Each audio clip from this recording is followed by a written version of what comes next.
পরম প্রেমময় শ্রী শ্রী ঠাকুরের কিছু ছড়ার তাৎপর্য। অনুশ্রুতি প্রথম খণ্ড লোকচরিত্র অধ্যায় তাৎপর্য সহ। অমুক হলেই দেখে নিতাম, ঈর্ষা ঠাট্টাই কই। জানিস তাহার গোপন মনে ইতর অহং রয়।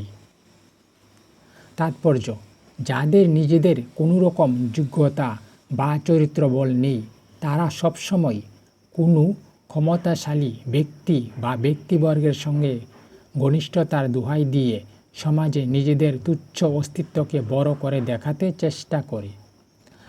আর এরা যখনই কোথাও নিগৃহীত বা অপদস্থ হয়, তখন নিজেদের অক্ষমতার কথা ভিতরে চেপে রেখে ঈর্ষার জ্বালায় ব্যর্থ পরিহাস করে বলতে থাকে, অমুক অর্থাৎ তার সেই ঘনিষ্ঠজন যদি থাকত, অথবা তার নিজের যদি অমুকের মতো উচ্চ পদমর্যাদা থাকত, তাহলে সে এর উপযুক্ত প্রতিশোধ নিত।